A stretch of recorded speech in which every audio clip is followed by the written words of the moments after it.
prenons un moment aujourd'hui pour lire et méditer un passage du volume 1 du livre du ciel de Luisa Picaretta. Au nom du Père qui me crée, du Fils qui me sauve et du Saint-Esprit qui me sanctifie. Amen. Jésus, une fois de plus, nous nous immergeons en toi, dans ta divine volonté, nous nous unissons à toi, nous nous unissons à ta divinité, à ton humanité, à ta volonté. Nous nous identifions à toi, nous nous consumons en toi, adorable cœur, nous perdons le rien que nous sommes, le néant que nous sommes. Oh Seigneur, amène-nous à cet anéantissement complet de nous-mêmes pour que nous puissions être capacités et accueillir le tout que tu es, Seigneur Jésus. Oui, viens vider les réceptacles de nos cœurs, de tout ce qui nous encombre, de tout ce qui t'empêche de grandir en nous, Seigneur. Nous ne voulons être remplis que de toi. Seigneur, nous te faisons l'offrande de nos volontés pour que tu t'en serves comme champ d'action, comme terrain de jeu, que tu poursuives ton œuvre de création dans nos cœurs. Oui, Seigneur, viens nous embellir, viens ennoblir nos cœurs, viens les sanctifier, retire de nos cœurs tout ce qui est ni toi, ni de toi, ni pour toi. Opère ce travail en nous, Seigneur, nous t'en donnons l'autorisation et recrée en chacun de nos cœurs bien cet espace nécessaire pour que ta divine volonté puisse s'y déployer, qu'elle puisse y avoir son empire, sa souveraineté, qu'elle puisse opérer et agir librement à partir de chacune de nos humanités. Seigneur, nous voulons te faire l'offrande de tout ce que nous sommes. Nous ne voulons rien garder pour nous. Nous te donnons nos misères, nos émotions, nos pensées, nos affections, nos volontés, bien sûr, sers-toi de tout comme fondation pour établir ton royaume en nos cœurs. Nous voulons être ces bons instruments entre tes mains, instruments de paix, d'amour, de justice et de miséricorde. Et nous voulons être totalement abandonnés à ce que tu veux pour nous, Seigneur, que tes plans d'amour, que tes desseins d'amour s'accomplissent pour nous et puis pour tous nos frères et sœurs. C'est ce que nous voulons, Seigneur. Nous voulons t'accueillir dans nos cœurs. Nous t'ouvrons grand les portes de ceci pour que tu puisses t'y établir définitivement avec ta maman, ton Père, l'Esprit Saint. Viens, Seigneur Jésus, sois à l'œuvre dans nos vies. Nous te remettons les commandes de celles-ci pour que ce soit toi qui agisses, que ce soit toi l'acteur de chacun de nos actes et que ceci ne soit plus des actes humains, mais que tout se fait par toi, il soit divin, éternel, rempli de l'infini. Tous ces actes, ces vies divines, t'amenant une gloire parfaite, un amour parfait, une adoration parfaite. Oui, Seigneur, nous voulons vraiment par chacun de nos micro-mouvements t'apporter de la joie. Nous voulons être ces petites sources de réjouissance pour toi, ton Père, l'Esprit Saint, et puis pour tout le ciel. Alors vraiment, Seigneur, investis-nous complètement, remplis-nous de ton amour, remplis-nous de ton Esprit Saint, Seigneur, et viens particulièrement vivre ce moment-ci en chacun de nous. Nous voulons être totalement unis à toi pour que ce moment puisse te ramener de nombreuses âmes, qu'il puisse y avoir comme cette rosée bienfaisante dans les cœurs. Tu nous as dit, dès que vous allez vous unir à moi, chaque fois que vous allez faire un acte uni à moi, dans ma volonté, vous travaillez à l'embellissement des générations humaines. Peu importe, il n'y a pas de temps en moi, donc il y a des âmes du passé qui vont recevoir des grâces extraordinaires, des âmes autour de vous, des âmes dans le futur qui vont me donner leur oui, qui vont découvrir les écrits du ciel, mais aussi simplement certaines âmes, beaucoup d'âmes qui vont se disposer à vivre cette inséparabilité avec moi, donc des âmes qui vont retourner à l'église après une longue période, une longue absence, ou d'autres qui vont aller se confesser, ou d'autres qui vont pardonner à des personnes qui leur ont fait du mal, etc. Donc il y a des choses qui se passent dans les cœurs quand nous nous unissons à toi. Alors Seigneur, c'est totalement uni à toi que nous voulons commencer cette méditation. Voilà, dispose nos cœurs pour que nous puissions bien accueillir ce que tu veux nous donner aujourd'hui, parce que tu ne fais pas que nous enseigner. Voilà, quand tu parles à Luisa, tu nous parles à nous aussi, et il se passe des choses dans nos cœurs à chaque fois que vraiment tu nous parles, tu nous donnes la semence du bien dont tu nous parles de l'obéissance, de la constance, de la pureté d'intention. Voilà, toutes ces bases que tu as posées et que tu poseras tout au long des premiers volumes, et cela va être vraiment développé tout au long des 36 volumes. Ouais, tu nous as parlé de la pureté d'intention, de l'humilité aussi. Tu nous as parlé de tous ces actes d'humilité pour nous amener à notre néant complet. Cela, tu travailles dans nos cœurs. Tu nous donnes. Quand tu nous parles, tu nous donnes. Et au plus nous allons lire, mâchouiller, comprendre ces vérités et les mettre en pratique quelque part, au plus c'est ta vie qui va grandir en nous, Seigneur. Alors nous te bénissons pour tous ces enseignements et tout ce que tu opères en nous. Voilà, tu as dépouillé Luisa toutes ces premières pages de ses relations extérieures. Tu lui as demandé de rester vraiment distante par rapport à des conversations qui ne le qui ne te glorifiait pas, Jésus. Tu l'as détachée également de ses propres pensées par rapport à ses péchés, où elle se demandait vraiment, voilà, où elle revenait toujours sur ses anciens péchés. Tu as dit, mais non, une fois que c'est confessé, c'est oublié. Tu l'as détachée par rapport aux compliments, etc., en montrant vraiment que les âmes sont volages, qu'une fois elles peuvent complimenter et le lendemain elles peuvent être dans la critique, etc. Tu l'as dépouillé de tout. On a vu hier que tu as été jusqu'à vraiment lui demander ce détachement, cette extrême pauvreté par rapport aux choses matérielles, voilà, qu'elle ne devait rien désirer, rien ne devait sortir d'elle-même en fait, qu'elle ne devait avoir aucun soupir pour les choses d'ici-bas qui en fait enténèbrent l'âme. Si on se remplit vraiment de désir pour telle ou telle chose, eh bien en fait on empêche l'action divine. Donc tu nous as montré cela à nous aussi. Vraiment qu'on ne devait demander finalement que des choses absolument nécessaires pour notre survie. Voilà, tu nous as demandé à travers Louisa, eh bien de prendre ce chemin du dépouillement, en fait, vraiment de cette pauvreté en fait. Voilà. Comme tes saints jusqu'à Louisa, eh bien, qui t'ont imité, qui ont regardé ton humanité, qui, comme Saint François, qui ont vraiment pris ce chemin de pauvreté. Tu vas aller bien sûr beaucoup plus loin avec Louisa, et si tu la travailles pour arriver vraiment à ce rôle d'âme victime totalement paralysée dans son lit pendant 64 ans, à porter, à prendre sur elle l'exercice de la colère, de ta juste colère, Seigneur, de la justice divine. Donc vraiment, tu la travailles petit à petit, tu nous travailles à travers elle, même si nous n'avons pas la même mission qu'elle, eh bien voilà, tu nous demandes à nous aussi, et c'est quelque chose que tu vas nous donner très rapidement. Voilà, une fois qu'on t'aura donné notre oui pour vivre dans ta divine volonté, eh bien, on va remarquer que les choses auxquelles on attachait de l'importance, eh bien, vont perdre en importance. Voilà. Tu vas venir nous purifier et nous détacher de certains mauvais comportements, mais aussi nous donner cette sainte indifférence par rapport aux choses terrestres. Et ça, c'est vraiment très important, ce détachement, pour que notre âme puisse s'élever. Si on est tout rempli des choses du monde, notre âme n'a pas cette légèreté pour s'élever.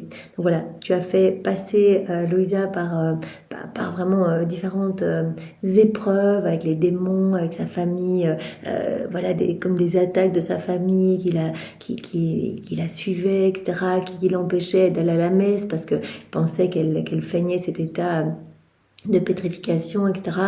Difficulté aussi avec les docteurs et puis avec les prêtres, vraiment cette lourde croix que Louisa a vécue pendant 4 années. Elle parlait vraiment même de martyrs, en fait, des prêtres qui ne la croyaient pas, comme elle était assujettie à la bénédiction des prêtres pour sortir de l'état de pétrification.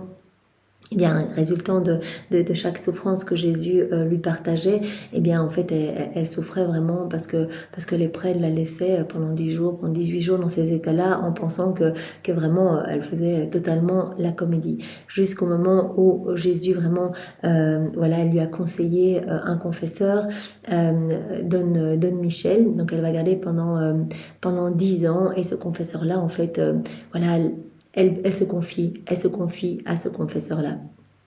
Donc il ne lui demande pas encore de mettre tout par écrit. Ça va être à la suite de ce confesseur, un autre confesseur qui je ne me rappelle plus son nom, Giovanni ou quelque chose comme ça, Don Giovanni. Peu importe, un autre confesseur qu'elle va garder encore pendant une dizaine d'années qui va lui demander de mettre par écrit. Donc tout ce que nous lisons, les premiers volumes, eh bien ce sont des souvenirs qu'elle note des 16 années qui ont précédé. Donc on voit bien vraiment tout ce travail de purification, voilà, opéré par Jésus dans l'âme de Louisa. On comprend bien que Jésus n'opère pas d'un coup. Il aurait pu la mettre directement dans son lit, paralysée, etc. Mais il va progressivement. Il lui demande d'abord si elle veut être âme victime de manière occasionnelle, pour ensuite, eh bien voilà, éveiller en elle cette soif de s'unir à Jésus et de lui tenir compagnie dans ses souffrances à lui, et de prendre sur elle l'exercice de la justice divine. Donc vraiment, elle va donner son oui pour être âme victime de manière continuelle.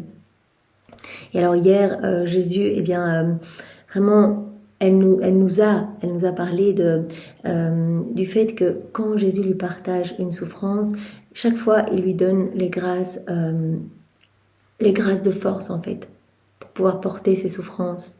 Sinon, elle ne pourrait jamais porter cela. Elle nous l'a dit, sinon n'importe qui mourrait, en fait. c'est pas possible, c'est trop en fait toutes ces souffrances.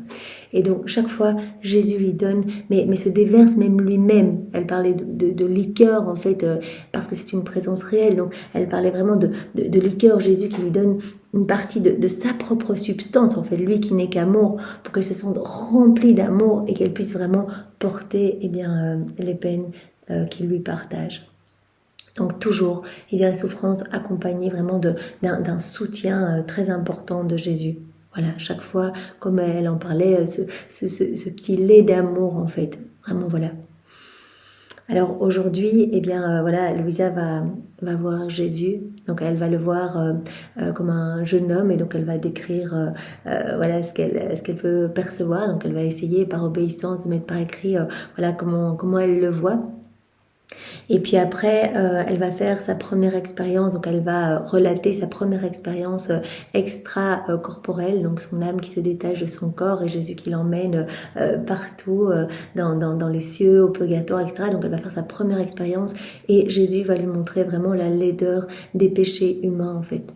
Voilà, et particulièrement le péché d'hypocrisie. Donc vraiment, elle peut dire, je peux le dire sans crainte de me tromper, que c'est le péché qui fait souffrir le plus notre Seigneur. Donc l'hypocrisie, en fait, la fausseté. Et donc Louisa va être amenée à voir ce qui se passe dans les églises, des âmes qui ont l'air pieuses, mais finalement leurs prières sont complètement creuses, ou des prêtres, en fait, qui sont en état de péché mortel quand ils consacrent notre Seigneur, etc. Quand ils demandent à Jésus de descendre dans l'hostie. Donc vraiment, Jésus lui a partagé ses souffrances, donc on va le voir.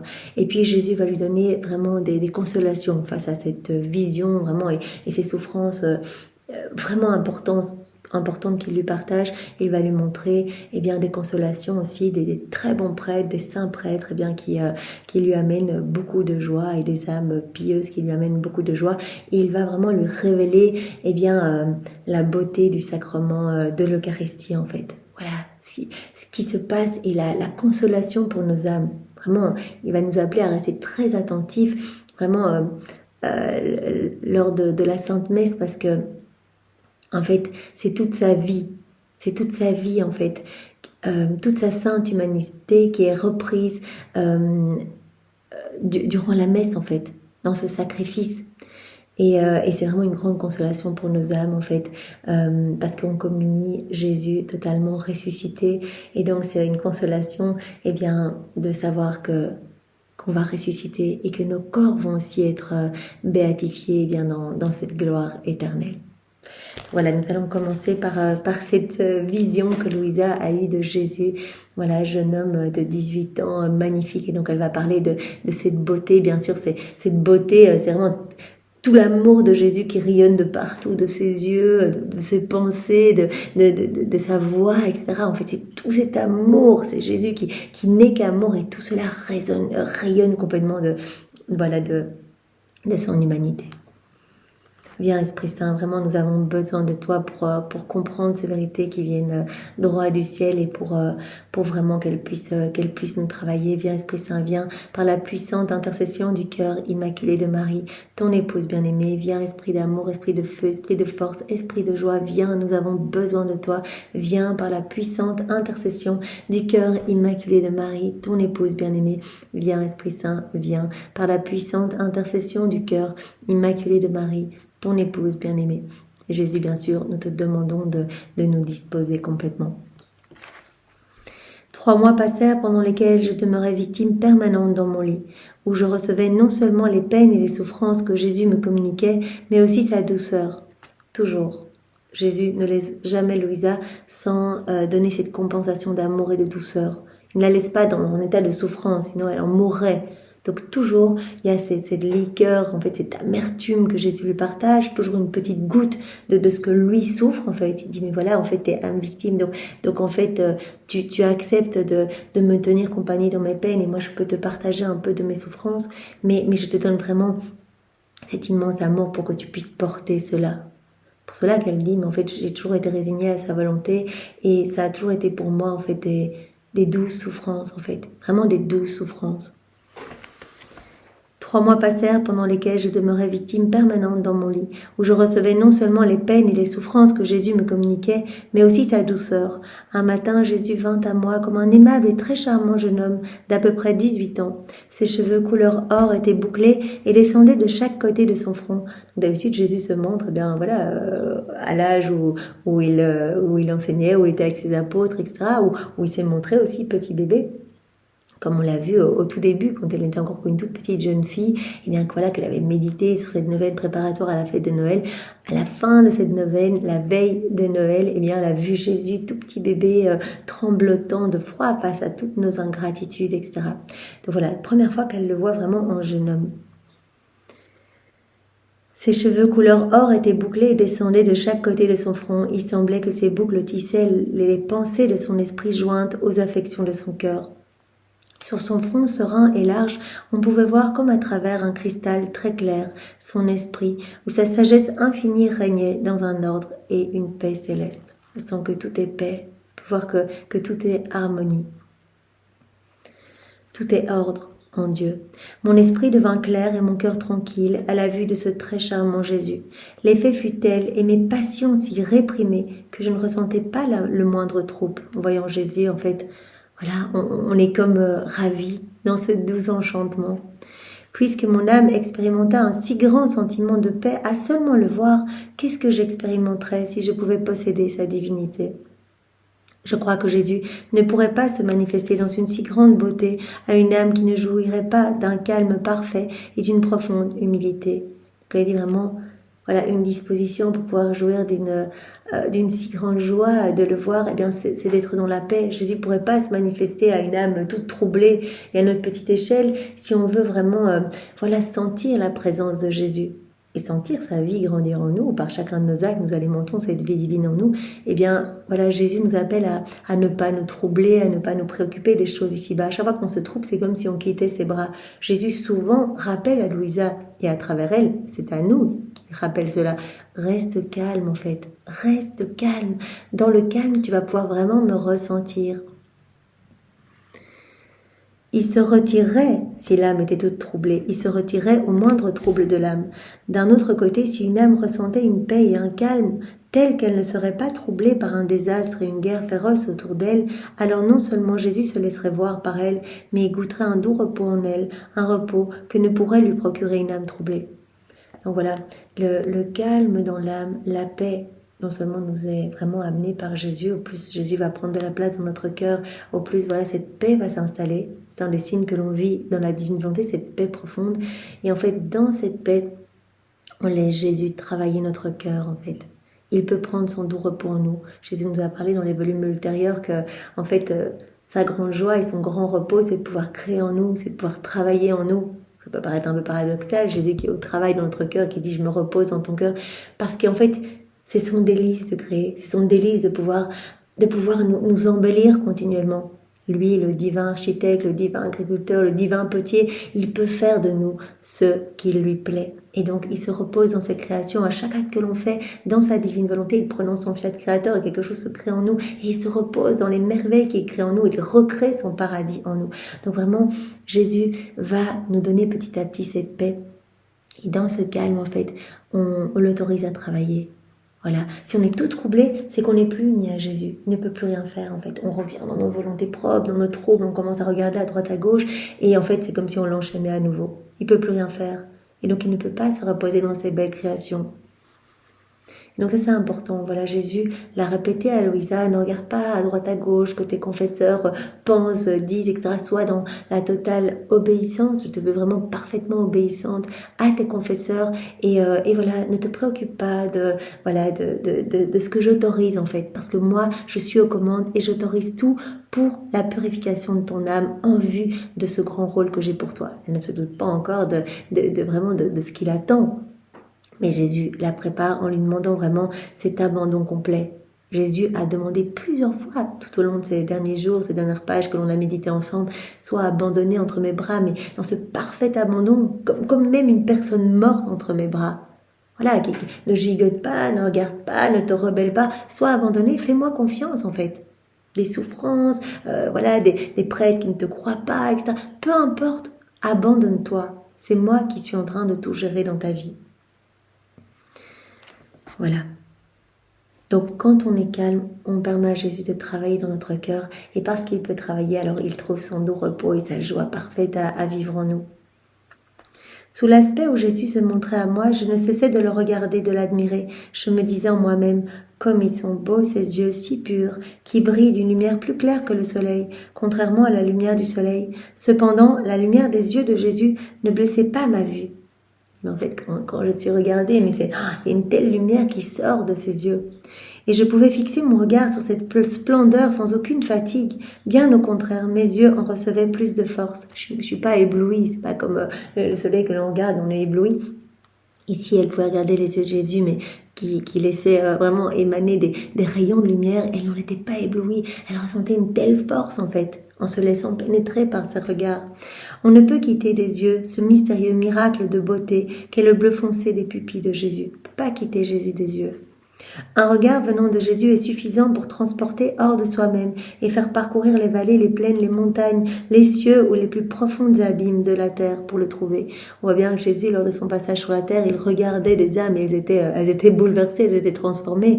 Il regardait telle âme, il regardait Matthieu quand il était encore collecteur d'impôts et son âme se sentait touchée. Voilà, en fait, il a senti comme cette quelque chose se passait en lui par un regard de Jésus. Voilà, par ses regards, Jésus touchait en profondeur. Il aimait, ses regards étaient chargés vraiment de compassion, de tendresse. C'est pour cela que les soldats étaient terriblement oppressés. En fait, ils ne voulaient pas être regardés par Jésus. Ils ne voulaient pas que cette lumière les travaille. Donc ils ont bandé les yeux de Jésus pour être plus libres de s'acharner sur son adorable personne durant sa passion. Un regard de Jésus est suffisant pour transformer l'âme en lui et faire ressentir je ne sais quoi de sa divinité. Plusieurs fois, cela m'a fait m'exclamer « Oh mon très beau Jésus, oh mon tout, qu'est-ce que ce sera de jouir de ta vision béatifique sans le mélange de la souffrance, toi qui dans les quelques minutes où tu m'es apparu, a donné tant de paix à mon âme. » Qu'est-ce que ça va être quand on va pouvoir te contempler éternellement dans le ciel? Toi pour qui on peut endurer des torrents de souffrance, le martyre ou des épreuves humiliantes, parce qu'elle vit cet état d'âme victime, voilà, épreuves humiliantes, mortification, des épreuves, des sacrifices, des torrents de souffrance. Elle dit mais pour toi, moi je suis prête à tout endurer. Toi qui es habité par un mélange de peine et de plaisir dans une parfaite tranquillité d'esprit. Qui pourrait dire toute la beauté que dégage son adorable visage? Son aspect est comme de la neige teintée de la couleur de très belles roses. Il transpire une noblesse majestueuse et divine. Son apparence invite à la crainte et à la révérence. Son apparence, vraiment, invite à la crainte, cette sainte crainte. En fait, on se sent tout petit face à tant de beauté, tant de merveilles. Et aussi à la confiance. Donc, cette sainte crainte. Et en même temps, on est amené à cette confiance parfaite, en fait. Il nous invite à nous jeter dans ses bras, en fait. Son apparence est comme le blanc comparé au noir, comme la douceur comparée à l'amertume. La confiance que pourrait inspirer une créature est une ombre comparativement au brillant soleil qu'est la confiance inspirée par Jésus. Même la confiance qu'on pourrait avoir envers une personne, de notre entourage, un proche, notre meilleur ami, que sais-je, ce n'est qu'une ombre par rapport à la confiance que Jésus nous inspire, en fait. Voilà, elle dit, mais voilà, en le voyant, mais on est totalement en confiance avec lui, en fait. Même si on est tout laid, on est rempli de péché, on a envie de se jeter dans ses bras. Donc on peut imaginer Jésus qui nous a parlé, je pense, dans le volume 36, de cette pêche miraculeuse. À la fin de notre vie, Jésus va se montrer à chacun de nous. Il y a cette heure de grâce où Jésus va se montrer à nous. Il va nous regarder avec ses yeux merveilleux, il va vraiment infuser en nous cette confiance et il va nous montrer toutes les fois où dans notre vie, vraiment il nous a aidés, etc. Mais à chaque instant, toutes les fois où il était à côté de nous, tout le temps en fait. On va comprendre vraiment son immense amour, que tout venait de lui, que notre vie lui appartient, etc. Donc on peut imaginer, d'ailleurs, il parle vraiment de pêche miraculeuse. Donc il dit finalement, il y a très peu d'âmes qui me disent non, en fait, que les âmes super obstinées, qui ne peuvent rien savoir, quelque part qui ferment leurs yeux pour ne pas admirer ma personne et pour ne pas se laisser toucher par ma lumière, celles qui ne veulent délibérément pas de ma lumière. Il dit c'est vraiment l'heure où je viens chercher même les âmes les plus récalcitrantes, en fait. Donc il y a finalement très peu d'âmes qui tombent en enfer. Donc c'est très réjouissant, cette révélation que Jésus nous a donnée. Donc il se montre et c'est très dur de résister à tant d'amour en fait. On est comme enveloppé par cet amour. On ressent tant de douceur, tant de confiance. Oh, la confiance que Jésus inspire à l'âme transparaît sur sa sainte figure, si majestueuse, si aimable, et l'amour qu'il dégage attire l'âme d'une manière qui ne lui laisse aucun doute quant à l'accueil qu'il lui offre. On n'a pas de doute sur le fait que Jésus nous aime en fait. Il se montre et on va vraiment être dans une confiance infinie en fait. Jésus ne méprise pas une créature qui, attirée par la brûlante flamme de son amour, veut retourner dans ses bras. Jamais il ne va avoir un visage un peu en disant « mais tous ces péchés », il n'y aura jamais une once de mépris, etc. Tout va être qu'amour. Donc on va vraiment être poussé dans une confiance immense à nous jeter dans ses bras. Jésus ne méprise pas une créature qui, attirée par la brûlante flamme de son amour, veut retourner dans ses bras, peu importe sa laideur ou son état de péché. Que dire maintenant des traits de sa figure? Son nez très gracieux descend harmonieusement de ses blonds sourcils. Sa bouche, quoique petite, affiche un doux sourire. Ses lèvres de couleur écarlate sont fines, douces et aimantes. Quand elle s'ouvre pour parler, elle donne l'impression que quelque chose de précieux, de céleste va être prononcé. Voilà, comme du miel qui sort de la bouche de Jésus. Sa voix exprime la douceur et les harmoniques du paradis.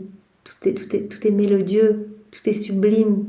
Sa voix s'impose, sa voix nous remplit, nous envahit. Sa voix exprime la douceur et les harmoniques du paradis, apte à enchanter les cœurs les plus récalcitrants. Sa voix, on peut imaginer, cette heure de grâce, Jésus va dire « mais je t'aime, viens dans mes bras ». Et sa voix va totalement nous séduire. Là, si pour les personnes qui n'auront pas eu la chance de le connaître, etc., ou qui auront donné leur nom tout au long de leur vie, eh bien, à cette heure de grâce, elles vont pouvoir se laisser séduire par cette voix et se dire, mais quel amour, en fait. Elles vont être enveloppées par cet amour. Elles ne pourront faire rien d'autre que donner leur oui. Sauf vraiment celles qui n'en veulent pas, qui se bougent les oreilles, qui ferment leurs yeux, qui disent non à cette lumière. La voix de mon bien-aimé pénètre avec tant de douceur qu'elle touche chaque fibre du cœur de quiconque l'entend, et en moins de temps qu'il ne faut pour le dire, elle ravit l'âme par ses accents chauds et stimulants. Elle est si plaisante que tous les plaisirs du monde sont néants comparés à un seul mot sortant de sa bouche. Tous les plaisirs du monde sont rien du tout par rapport à un mot sorti de la bouche de Jésus. Cette parole créatrice qui enchante et ravit les âmes. Tous les plaisirs du monde ne sont que simulacres comparés à sa douce voix. Cette voix est efficace et produit de grandes merveilles. Quand Jésus parle, il produit l'effet qu'il veut dans l'âme. Il parle, il produit l'effet qu'il veut dans notre âme. Voilà. Et un mot et on en est complètement transformé. Oh oui, la bouche de Jésus est radieuse. Elle est d'une beauté souveraine quand il parle. Alors peuvent être vues ses dents propres et bien proportionnées. Au cœur qui l'écoute avec affection, Jésus envoie du ciel un souffle d'amour palpitant qui darde, enflamme et consume. Souffle chaud qui nous embrase littéralement. Plus belles encore sont ses mains douces, blanches et délicates. Ses doigts clairs et transparents bougent avec dextérité et sont un véritable enchantement à voir quand il touche quelque chose. Comme tu es beau, Jésus, totalement beau, mon doux et gracieux Jésus. Pardonne-moi de si pauvrement parler de ta beauté. Ce que j'ai dit n'est rien comparé à la réalité. D'une manière gaffeuse, j'ai essayé de décrire ta beauté, que même tes anges sont indignes et incapables de décrire adéquatement. C'est par la sainte obéissance que de mon mieux je l'ai fait. Parce qu'elle est forcée d'écrire, mais sinon elle dit mais Jésus, ça peut pas rendre compte de ta beauté. Et ce que je dis, c'est rien comparé à ta beauté que même les anges n'arriveraient pas à décrire. Si ma description n'a pas ton approbation, Jésus, pardonne-moi. Blâme en premier lieu l'obéissance, parce que mes faibles essais ne font pas justice à ta beauté. J'en suis bien consciente.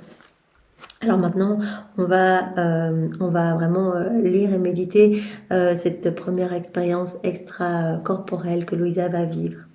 Si ce n'eût été d'un ordre explicite donné en vertu de l'obéissance, je n'aurais sûrement jamais consenti à mettre sur papier, dans l'humiliation, les étranges épisodes de ma vie, qui de jour en jour devenaient moins exceptionnels. Sans doute pour quelques personnes, ils sembleront bizarres.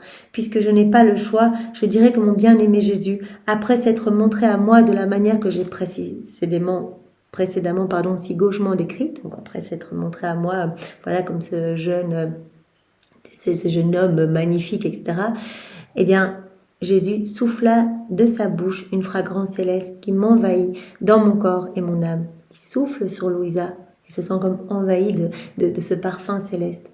À la suite de ce souffle, en moins de temps qu'il ne faut pour le dire, il me prit avec lui. Il fit sortir mon âme de toutes les parties de mon corps et il me donna un corps d'une forme très simple, resplendissante de pure lumière. Donc, il fait sortir son âme de son corps. Donc, en soufflant sur elle, après cette expérience où elle l'a vue, etc., elle est complètement enchantée, ravie par tant de beauté, elle l'a décrit, eh bien Jésus souffle sur elle et de son souffle, en fait, il fait sortir son âme de son corps. Et en fait, voilà, son âme prend l'apparence d'un corps très simple, lumineux, magnifique.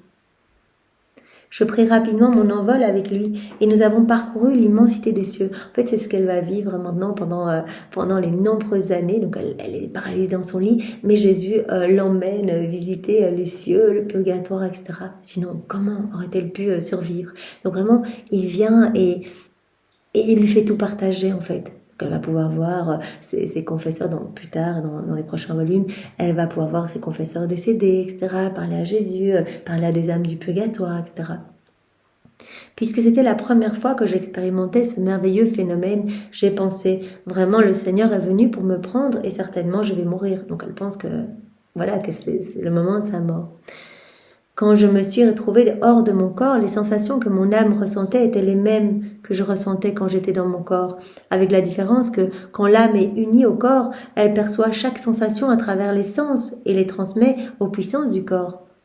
Voilà, elle dit, je ressentais toutes ces sensations aussi quand mon âme n'était plus dans mon corps, mais quand l'âme est unie au corps, en fait, on ressent tout, mais à travers nos sens, voilà, nos muscles, nos nerfs, etc. Tout est transmis à notre corps. Dans l'autre situation, donc quand l'âme est détachée du corps, l'âme reçoit toutes les sensations directement. C'est plus transmis au corps, bien sûr, mais l'âme va tout recevoir directement comme sensation. Et l'âme comprend instantanément tout ce qu'elle traverse. Elle pénètre même les choses les plus cachées, les choses imperceptibles, de près ou de loin, mais uniquement dans la volonté de Dieu. Donc vraiment, Jésus va la faire voyager en fait partout et va vraiment l'élever en fait. Elle va tout voir avec du point de vue de Dieu en fait. La première chose que mon âme ressentit quand elle quitta mon corps fut de trembler de peur en suivant l'envol de mon bien-aimé Jésus, qui me tirait continuellement derrière lui à l'aide d'une brise céleste, toujours par ce souffle divin. Il me disait, puisque tu as expérimenté de grandes souffrances quand tu étais privé de ma présence visuelle, même pendant 1 heure ou à peu près, maintenant vole avec moi. Toujours cette consolation. Voilà, elle a souffert, on l'a vu les jours précédents, voilà, quelques heures, elle avait l'impression que c'était des années entières sans Jésus. Jésus dit maintenant... voilà, je veux que tu voyages avec moi, en fait. Voilà, il sort l'âme de Louisa de son corps et reste avec moi. Voilà, vole avec moi, je veux te consoler, je veux te griser de mon amour. Oh, comme il était bon pour mon âme d'être en suspension dans la voûte des cieux en compagnie de Jésus. Il me semblait que j'étais appuyée sur lui, qu'il me tenait pour que je ne sois pas trop loin derrière lui. Quoiqu'il me précédait, j'étais attachée à lui d'une manière ferme afin de pouvoir le suivre, lui penché vers moi et moi vers lui. Pendant qu'il me soutenait et me tirait par son doux souffle, en fait, donc vraiment elle suit Jésus partout et vraiment elle voyage partout dans l'immensité des cieux, partout. Donc Jésus la tire par son doux souffle. En somme, j'ai intérieurement une bonne représentation de ce qui est arrivé, mais je n'ai pas les mots avec lesquels le décrire. Possible de décrire tout ce qui s'est passé, voilà, dans tous ces voyages extracorporels. Après avoir fait ses rondes dans l'immensité des cieux, mon bien-aimé Jésus, qui trouve ses délices dans la compagnie des hommes, m'amena à un endroit où étaient concentrées les iniquités et les infamies des hommes.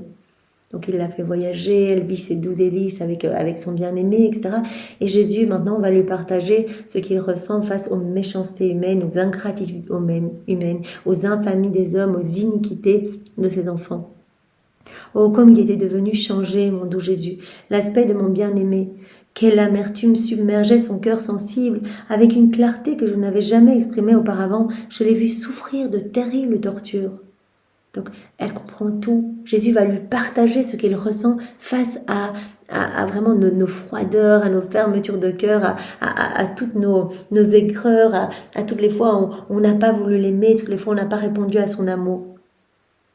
Son cœur adorable m'apparut comme celui d'un homme mourant, expirant dans une terreur extrême. Je l'ai vu souffrir de terribles tortures.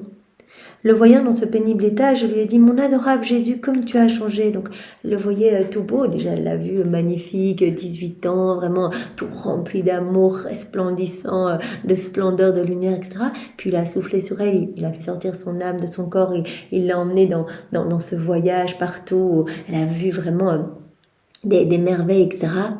Il l'a remplie de son amour, et puis il l'a emmenée dans un endroit vraiment où elle a pu...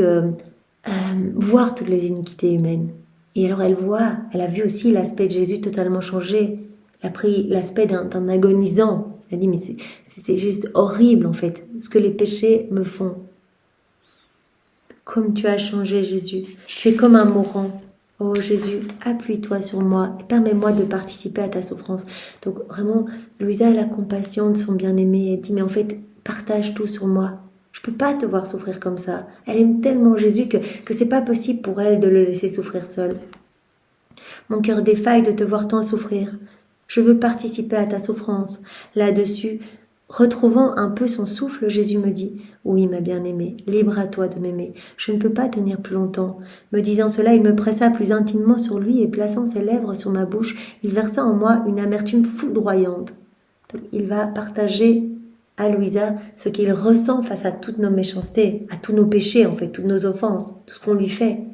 Et donc il va, tout comme il avait déversé, on a vu ça hier, eh bien en Louisa du réconfort, donc ce petit liquide, cette petite liqueur réconfortante d'amour, eh bien ici il va verser en elle cette liqueur affreuse, nauséabonde, en fait une petite goutte de ce que lui ressent en fait face à tous nos péchés. Il a versé en moi une amertume foudroyante. Je me suis sentie comme transpercée par plusieurs couteaux. Tous nos péchés, en fait, c'est ce que Jésus ressent, les couteaux, les coups, les flagellations. Il a partagé cela à Louisa. Et donc, elle est dans cet état extracorporel et vraiment, elle reçoit ces coups de fer. Elle dit comme plusieurs couteaux, des fers, des lances, des flèches, des dards, des dagues qui, une à une, pénétraient dans mon âme. Toutes ces souffrances affreuses. Pendant que j'étais plongée dans cette souffrance extrême, mon bien-aimé Jésus ramena mon âme dans mon corps et disparut. Donc, elle le vit en dehors de son corps, et puis Jésus la ramène dans son corps. Et là, elle continue à vivre ses souffrances dans son corps, même si rien ne se voit extérieurement. Qui pourrait dire le terrible supplice qui s'empara alors de mon corps? Seul Jésus pourrait faire cette description, lui qui, chaque fois qu'il me communiquait les souffrances, les adoucissait par la suite. Toujours, Jésus ne la laisse pas dans des états de souffrance extrêmes. Chaque fois, il lui communique de la douceur, de la force, son amour. Il la prend dans les bras, il la serre contre son cœur pour qu'elle puisse vraiment supporter ce qu'il lui partage. Les gens sur la terre non seulement ne peuvent ressentir de telles souffrances, mais ne peuvent même pas imaginer leur profondeur. En analysant l'histoire de mon âme, cette âme pauvre et misérable qui a bien des fois imité son bien-aimé Jésus, on pourrait croire que la mort se moquait de moi. Quoique je n'étais alors pas digne de mourir, je savais que la mort viendrait bientôt. Elle viendra en son temps, et elle ne se moquera plus de moi. Ce sera plutôt moi qui la ridiculiserai en lui disant « J'ai badiné bien des fois avec toi, je t'ai effleuré au moins 100 000 fois, j'ai plus qu'égalisé le compte avec toi. » Elle dit en fait que chaque fois qu'elle vit ses souffrances, elle est sur le point de mourir. Elle est vraiment en train de sentir des souffrances telles qu'elle est presque en train de mourir. Si Jésus ne la soutenait pas, elle en mourrait. Elle dit, quand le jour où je vais mourir, je vais dire à la mort, j'ai bien souvent badiné avec toi. Je t'ai effleuré au moins 100 000 fois. Je dis cela car à bien des occasions, j'aurais quitté ce monde si ce n'eût été de Jésus, qui après avoir communiqué directement d'atroces souffrances à mon âme, me réanimait en m'attirant près de son cœur, qui est vie pour moi, ou en me prenant dans ses bras, qui sont force pour moi, ou en versant de sa bouche en moi un très doux élixir. Donc toujours, quand Jésus partage la souffrance à Louisa, directement après, il lui amène du réconfort. Il la prend dans ses bras, il la serre contre son corps, contre son cœur, et il lui verse donc ce très doux élixir, donc vraiment substance même de son amour en fait. Jésus qui n'est qu'amour, eh bien, il donne à Louisa tout cet amour. Puisque les souffrances communiquées directement à mon âme sont plus terribles que celles communiquées à mon corps, je serais sûrement morte bien des fois si ce n'eût été de ce merveilleux Jésus. Je serais morte s'il ne m'avait pas soutenue. Quand Jésus voyait que j'arrivais à mes limites, c'est-à-dire que je ne pouvais plus supporter naturellement mes souffrances, il m'aidait pour ne pas que je succombe. Parfois, il le faisait directement. Parfois, il inspirait à mon confesseur de me réanimer plus rapidement. Donc, soit c'est Jésus qui venait, qui lui donnait cet élixir d'amour, etc., qui la serrait dans ses bras, ou il inspirait à son confesseur de la sortir de cet état de pétrification plus rapidement. Dans ce cas, mes souffrances vécues à travers l'obéissance étaient quelque peu soulagées, mais pas autant que quand Jésus opérait directement. Lorsque Jésus voulait me communiquer les souffrances extrêmes, il faisait sortir mon âme de mon corps. Donc quand il voulait vraiment communiquer à Louisa des souffrances affreuses, en fait, vraiment partager les souffrances que lui ressentait, et bien souvent il la faisait sortir de son corps, en fait. Voilà, il faisait sortir mon âme de mon corps, la prenait avec lui et me faisait voir les nombreux péchés commis par les blasphèmes contre la charité ou autres péchés. À mon point de vue, d'après les effets ressentis par moi, je peux affirmer sans crainte de me tromper que le péché de malhonnêteté est celui qui offense le plus le cœur de Jésus, qui le rend le plus amer. Donc ici, Louisa va relater un moment à nouveau extracorporel où Jésus lui a montré les pires des péchés. Et elle dit, je peux l'affirmer sans me tromper que c'est ce qu'il y a de pire, la malhonnêteté. En fait, les âmes qui fake la piété, la sainteté, mais en fait qui offensent tellement Jésus. Tout est une apparence bonne, etc., pour le regard des autres. Mais dans le fond, comme Jésus l'a dit tellement de fois dans les heures de la Passion, les âmes font semblant d'être près de moi, mais moi je suis toujours seule. Font semblant de prier, mais moi je suis seule. Les prêtres font semblant d'être près de moi, de prendre des airs vraiment unis à moi, mais moi je suis seule en fait. Donc que faire de moi? C'est leur bouche qui prie, mais en fait elles ne sont pas près de moi. Et donc là maintenant, Louisa va voir tous ces péchés qui affectent tellement le cœur de Jésus. Et Jésus va lui partager toutes ces souffrances qu'elle ressent. Voilà, ces péchés de malhonnêteté, ces péchés d'hypocrisie. Une fois, par exemple, alors que Jésus versait une petite part de son amertume en moi, j'ai ressenti que j'avalais quelque chose de nauséabond, de purulent et d'amer, qui pénétrait dans mon ventre et me donnait une haleine répugnante. Ces péchés d'hypocrisie, Jésus va lui partager ce que cela lui génère, en fait, toutes ces souffrances qu'il ressent face à ces péchés. Il partage une petite goutte à Louisa. Et elle dit, mais un liquide nauséabond, affreux, purulent, amer, qui m'a donné une haleine répugnante. J'aurais perdu connaissance si je n'avais pas rapidement pris quelque nourriture pour me faire vomir cette matière purulente. On pourrait croire que cela m'arrivait seulement quand Jésus me faisait voir les méchancetés commises par ceux que l'on considère comme de grands pécheurs. Mais mon aimable Jésus m'attirait d'une manière particulière dans les églises où on l'offensait. Donc elle dit, mais quand il me partageait ces matières purulentes, affreuses, en fait toutes ces souffrances horribles, on pourrait croire que c'était face aux grands péchés, aux grandes iniquités. Mais en fait, c'était souvent Jésus qui lui montrait même les péchés commis par les bonnes âmes, entre guillemets, par les âmes qui ont l'air dévotes. Il l'emmenait dans les églises en lui montrant, mais regarde là, en fait je suis tout seul.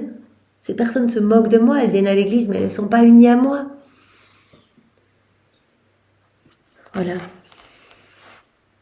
On pourrait croire que cela m'arrivait seulement quand Jésus me faisait voir les méchancetés commises par ceux que l'on considère comme de grands pécheurs, mais mon aimable Jésus m'attirait d'une manière particulière dans des églises où on l'offensait. On y blessait son cœur par des choses saintes en soi, mais contrefaites, ce qui est faux. En fait, ce qui est hypocrite, ce qui est malhonnête, cela vraiment c'est ce qui blesse le plus le cœur de Dieu. Par exemple, des prières vides faites par des personnes feignant la piété ou encore la pratique de dévotion hypocrite. Les personnes concernées semblaient procurer à mon Jésus plus d'affront que d'honneur. Donc des personnes qui vont se trouver dans les églises, etc. Mais en fait, Jésus dit, mais en fait, elles me causent plus de douleur que d'honneur en fait. Quand elles font semblant mais qu'elles viennent peut-être pour voir d'autres personnes ou pour l'image qu'elles donnent, etc. Oui, ces actes mal accomplis donnaient des nausées à ce cœur si saint, si pur et si droit. Jésus qui n'est que pureté, en fait de la malhonnêteté, cela le blesse tellement. Plusieurs fois il m'exprima sa souffrance en me disant « Mon enfant voit les offenses et les insultes que me font même dans des endroits saints certaines personnes que l'on dit dévotes. » Ces personnes sont stériles, même quand elles reçoivent les sacrements. Elles sortent de l'église ternies plutôt que purifiées. elles ne sont pas bénies par moi. Qui viennent à l'église, mais pour dire voilà, ça c'est fait, mais pendant toute la messe, elles pensent à autre chose ou quoi que ce soit. Jésus, elles ne sont pas bénies par moi. Elles vont sortir complètement stériles, elles vont recevoir les sacrements, mais elles ne reçoivent rien du tout finalement. Et cela me fait penser à cette heure de la Passion de Jésus où il se retrouve chez Hérode, et Hérode se moque de lui parce que Jésus ne répond pas, et donc Hérode décide de le vêtir en fait. Comme s'il était un fou, donc avec le vêtement blanc qu'on mettait aux personnes complètement complètement folles. Et j'ai dit en fait, ces moqueries que j'ai vécues là chez Hérode, etc., quand j'étais avec ce petit vêtement blanc, et j'ai pu le lire aussi dans les révélations, dans les visions données à Anne-Catherine Emmerich. Il était aussi couronné avec une couronne de paille. Enfin, vraiment, on lui crachait dessus, on se moquait de lui, etc. J'ai dit en fait, ces moqueries, je les vis continuellement, même dans ma maison, dans mon église, parce que quand les personnes vont se confesser, mais qu'elles n'ont pas réellement l'intention de changer, c'est une moquerie qu'on me fait. Quand des prêtres, me consacrent, mais qu'ils n'ont pas une véritable foi en ma présence dans l'Eucharistie, c'est encore se moquer de moi. Quand des prêtres donnent des conseils, mais que eux-mêmes ne font pas ça pour eux, c'est une moquerie que l'on me fait. Quand des âmes viennent à l'église, mais qu'elles ne sont pas centrées sur moi, c'est une moquerie que l'on me fait. Donc je vis continuellement ces moqueries, ces crachats, ces coups, ces humiliations. Voilà, ces actes mal accomplis donnaient des nausées à ce cœur si saint, si pur et si droit. Plusieurs fois, Jésus m'exprima sa souffrance en me disant « Mon enfant voit les offenses et les insultes que me font, même dans des endroits saints, certaines personnes que l'on dit dévotes. Ces personnes sont stériles. Même quand elles reçoivent les sacrements, elles sortent de l'église ternies plutôt que purifiées. Elles ne sont pas bénies par moi. » Il me montrait aussi des personnes faisant des communions sacrilèges. Par exemple, un prêtre célébrant le saint sacrifice de la messe par habitude, dans un intérêt matériel et en état de péché mortel. Je tremble en mentionnant cela. Des prêtres qui consacrent, soit par intérêt matériel, en disant « Ok, là je vais gagner autant pour telle messe, etc. Non, je veux pas dire cette messe parce que là, je vais rien recevoir, etc. » Ça blesse Jésus, il se donne, c'est vraiment le sacrement d'amour. Il vit toute sa vie est reprise à chacune des messes. C'est sa vie, sa passion, sa mort, sa résurrection. Et vraiment, il est blessé quand des âmes, ses ministres, des âmes qui lui sont consacrées, le consacrent, mais voilà, dans une parfaite indifférence, ou même, comme il le dit ici, en état de péché mortel. Parfois, Jésus me montrait des scènes si blessantes pour son cœur qu'elles le faisaient presque tomber en agonie. Jésus qui délire presque, qui est totalement agonisant, titubant, en montrant des scènes affreuses, des scènes si blessantes pour son cœur. Par exemple, quand ce prêtre consomma la victime, Jésus fut forcé de quitter rapidement son cœur, tout sali par les misères spirituelles. Jésus le dit dans les 24 heures, cette heure où il s'institue dans ce sacrement, il a vu à travers les siècles, en lavant les pieds de ses apôtres, il a vu tous les maux futurs de son Église.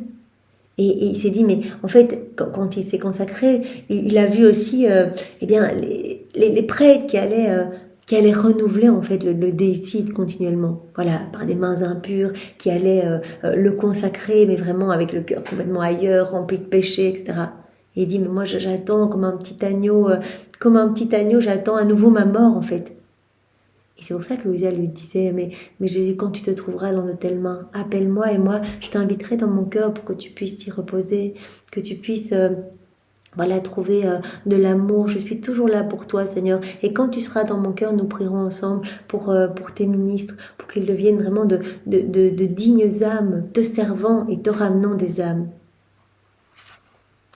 Et au moment où, par les paroles puissantes de la consécration, Jésus allait être amené à descendre du ciel pour s'incarner dans l'hostie, il était dégoûté par l'hostie non encore consacrée, parce qu'elle était retenue, parce qu'elle était tenue par des mains impures et sacrilèges. Cependant, sans broncher par l'autorité qui lui était donnée par Dieu, ce prêtre faisait descendre Jésus dans l'hostie. Donc Louisa, elle peut voir des scènes où des prêtres sont en état de péché mortel et ils font descendre Jésus dans l'hostie. Et Jésus, il est dégoûté par ses mains, en fait, ses mains sanguinaires. Il dit, mais voilà, je descends parce que j'en ai fait la promesse. Pour ne pas manquer à sa promesse, Jésus s'incarnait dans cette hostie qui au préalable sointait la pourriture de l'impureté et qui par la suite dégoûtait du sang provoqué par un déicide. Comme il faisait pitié l'état sacramentel dans lequel Jésus m'apparut alors, il semblait vouloir fuir ses mains indignes. Mais de par sa promesse, il était forcé de rester jusqu'à ce que la forme du pain et du vin soit consommée par un estomac qui, dans le cas présent, était pour lui plus nauséabond encore que les mains indignes qu'il avait touchées plusieurs fois auparavant. Non seulement mains indignes, mais quand il le dit ici, quand je descends dans les cœurs, eh bien, en fait, c'est nauséabond l'odeur. C'est pour ça que quand Jésus a accepté d'être jeté dans le cédron, eh bien, en fait, cela doit nous montrer une image de notre cœur quand il est mal disposé, ou le cœur de ses ministres quand il n'est pas disposé et qui n'est pas plein d'amour pour Jésus. Jésus dit, je ressens vraiment cette chute comme dans les égouts de la ville, en fait. Une telle puanteur, je m'y sens pas bien, je suis pas accueillie, etc. J'ai juste envie de partir vite, en fait. Et je peux rien donner. Je suis les mains liées, je ne peux rien donner. Donc Jésus a accepté vraiment d'être revêtu de ce manteau de crasse et d'ordure au point qu'il avait lui-même la nausée en fait de cette odeur en sortant du cédron, et les soldats eux-mêmes avaient la nausée, n'osaient même plus le toucher, poussé comme ça avec des lances. Il a accepté vraiment de se revêtir de toutes ces crasses pour nous nettoyer en fait, pour nous faire revenir à cette place à laquelle il nous attend, pour nous ramener à cette place d'enfant de lumière, pour nous montrer la laideur de nos âmes quand on le reçoit n'importe comment et mal disposé. Quand la sainte hostie fut ainsi consommée, Jésus vint à moi en se lamentant, « Mon enfant, laisse-moi verser une partie de mon amertume en toi. » Donc Jésus lui a montré tous les péchés commis dans les églises, par les âmes qu'on dit dévotes, pieuses, etc., qui communient n'importe comment, mal disposées, ou par ses propres ministres, en fait. Ces enfants de prédilection qui finalement le laissent toujours seul, alors que ce sont des âmes qui ont reçu énormément de grâce pour être tout près de Jésus, pour le consoler, pour lui tenir compagnie. Je ne peux pas retenir mon amertume plus longtemps. Aie pitié de ma condition qui est devenue trop douloureuse. Prends patience et souffrons un peu ensemble. Je ne peux plus supporter cette souffrance. Je veux partager une partie de mes souffrances en toi, une petite goutte de mon amertume. Souffrons ensemble. Je lui répondis, Seigneur, je suis prête à souffrir avec toi. Oui, si la capacité m'était donnée de prendre toute ton amertume, je le ferais volontiers, de telle manière que je ne te vois pas souffrir. Jésus alors versa de sa bouche dans la mienne la part d'amertume que je pouvais supporter, et me dit, mon enfant, ce que j'ai versé en toi, ça n'est rien du tout, mais c'est tout ce que tu peux recevoir. Tu pourras pas recevoir plus. Donc il verse une mini petite goutte de ce que lui ressent. Ces coups de couteau continuels, ces dagues, ces épées, ces coups de poing, ces crachats, ce qu'il reçoit en fait dans son sacrement, ce qu'il reçoit vraiment de la part d'âmes qui sont dites pieuses, toutes ces hypocrisies, toutes ces malhonnêtetés. Il dit, j'ai besoin de partager. Il dit, ça c'est rien, mais c'est tout ce que tu vas pouvoir contenir. Tu n'as pas la capacité de contenir plus. Donc je te verse vraiment juste une micro-goutte de ce que je ressens. Comme je désirerais que beaucoup d'autres âmes soient disposées à faire le même sacrifice que toi par amour pour moi, comme j'aimerais avoir beaucoup d'autres âmes victimes pour pouvoir accueillir en fait une petite goutte de mon amertume, que je puisse partager à plusieurs âmes mon amertume, ma souffrance, ma peine, avoir votre compagnie. Ce n'est pas que je ne peux verser en eux toute l'amertume que contient mon cœur. Ce n'est pas que je ne peux verser en eux toute l'amertume que contient mon cœur, c'est pour que je puisse goûter l'amour réciproque et bienveillant de mes enfants. En fait, avec les âmes victimes comme toi, Louisa, en fait, je sens ta compagnie. Je peux goûter l'amour réciproque et bienveillant de mes enfants. Je vois que tu es prise de compassion pour moi, que tu veux me soutenir. Les mots ne peuvent pas exprimer l'amertume que Jésus versa en moi. Donc, une micro-goutte et Louisa est totalement anéantie. Empoisonnée, nauséabonde, cette amertume, et soulevant le cœur par sa putréfaction. Même si je faisais tout pour la garder, mon estomac refusait de l'accepter. Une forte impulsion la faisait remonter à ma gorge. Mais à cause de mon amour pour Jésus et avec le soutien de sa grâce, je ne l'ai pas rejeté. Donc vraiment, cette lutte pour garder ce que Jésus lui a partagé. Qui pourrait décrire les souffrances qu'entraînaient en moi ces épanchements avec Jésus? Ils furent si nombreux que si je n'avais pas été soutenue, fortifiée et revigorée par lui, j'aurais sûrement été victime de la mort bien des fois. Jésus versait en moi seulement une petite portion de l'amertume qu'il portait. Une créature ne peut normalement pas supporter autant d'amertume ou de douceur comme mon très aimable Jésus en versait parfois en moi. Lui seul porte et tolère l'amertume causée par le péché. Donc en fait, c'est tous les péchés, cette amertume que Jésus partage à Louisa. Il ne verse qu'une toute petite partie. Il n'y a que Jésus qui peut tout supporter. J'ai toujours eu cette opinion. Le péché est laid et destructif. Si toutes les créatures ressentaient et reconnaissaient l'effet empoisonné et amer du péché, elles éviteraient le péché comme s'il était un monstre horrible émergeant de l'enfer. Si on pouvait réaliser la laideur du péché, combien cela blesse le cœur de Dieu. Voilà, on n'a qu'à se visualiser, mais vraiment, cette puanteur, ce liquide, en fait, cette amertume nauséabonde, ce sont nos péchés qui détruisent complètement, qui font mal à Jésus. Et déjà, une petite goutte, ça rend complètement malade, Louisa. Et bien qu'on puisse vraiment garder en tête. Voilà, parfois, on commet des péchés, on a l'impression qu'on se dit, oh, c'est pas grand-chose. Non, tous nos péchés affectent le cœur de Dieu, le blessent. Si l'obéissance me fit décrire certaines scènes pénibles que mon toujours aimable Jésus me faisait vivre pour que je puisse participer à ses souffrances, je ne peux pas passer sous silence qu'il me fit aussi voir des scènes consolantes qui séduisaient mon cœur. Donc voilà, après lui avoir partagé son amertume, fait voir ces scènes de souffrance énormes, donc tout ça de manière extra-corporelle, donc vraiment il balade l'âme de Louisa partout. Il lui montre ces lieux justement où les âmes sont totalement dans la malhonnêteté et en fait finalement ont des apparences de sainteté, mais derrière ça sont complètement éloignées de Jésus. Et après lui avoir partagé cela, il va lui montrer des scènes très consolantes. Il va lui montrer des âmes qui sont très attachées à son cœur. Il me fit voir aussi des scènes consolantes qui séduisaient mon cœur. De temps à autre, il me permettait de voir de bons et saints prêtres qui, avec une ferveur et humilité, célébraient les mystères de la foi. Quand je voyais ces scènes, j'étais très souvent inspirée de dire à mon bien-aimé Jésus, avec mon cœur tout rempli d'affection, comme il est élevé, grand, excellent et sublime, le ministère du prêtre, auquel il est donné cette noble dignité de non seulement s'affairer autour de toi, mais de t'immoler à ton Père éternel comme victime de réconciliation, d'amour et de paix. Comme il est beau ce ministère, comme ce prêtre est vraiment, fait ça bien de t'immoler à ton Père comme victime de réconciliation, d'amour et de paix. Donc Jésus lui montre aussi de saints prêtres magnifiques. J'étais consolée quand je regardais seul ou aux côtés de Jésus un saint prêtre célébrer la messe. Voilà, donc Jésus lui donne cette consolation de voir aussi de bons prêtres en fait, de bonnes âmes qui l'accueillent avec amour ou ces ministres qui vraiment le consacrent avec une ferveur et un amour énorme. Avec Jésus en lui, le célébrant me paraissait comme un homme transformé. Il m'apparaissait même comme si ce fût Jésus lui-même qui célébrait le sacrifice divin à sa place. Donc c'est ce que Jésus a montré à une voyante, Catalina Rivas. On en a déjà parlé à plusieurs reprises. Donc elle a pu voir ce qui se passait pendant la messe et donc elle a vu au moment de la consécration qu'en fait c'était Jésus qui se consacrait lui-même, que le prêtre devenait tout lumineux en fait. C'est Jésus qui se consacre lui-même. C'est ce que Louisa voit également. Il était extrêmement exaltant d'entendre Jésus lui-même réciter les prières de la messe avec autant d'onction, de le voir bouger et exécuter la sainte cérémonie avec autant de dignité. Ceci éveillait en moi une grande admiration pour un ministère aussi haut et aussi saint. Cela lui donne vraiment une joie énorme en fait, voir tout ce qui se passe pendant la messe, toute cette beauté, vraiment ce sacrement si merveilleux.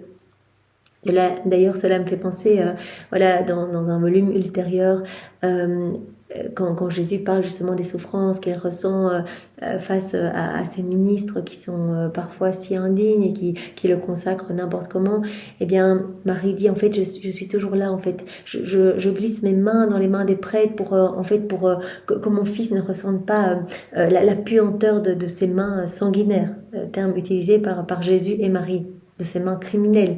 Vous imaginez, le terme est quand même fort. Et donc Marie va faire comme des petites ailes d'amour et de lumière pour que Jésus ressente moins durement la méchanceté et les offenses de ces âmes consacrées. Donc, mais quand ce sont des bons et saints prêtres, en fait, ils ne sont que lumière en fait. C'est Jésus lui-même qui se consacre en fait, lui-même, et qui récite lui-même à travers les bouches de ses prêtres, qu'il récite lui-même ses prières. Voilà, comme il était beau d'entendre Jésus réciter les prières de la messe avec autant d'onction, de le voir bouger et exécuter la sainte cérémonie avec autant de dignité. Je ne sais pas combien de grâce j'ai reçu quand je voyais la messe célébrée avec autant d'attention et de dévotion. Combien d'autres divines illuminations j'ai eues et que je préférerais passer sous silence. Je vis des choses incroyables en voyant cela.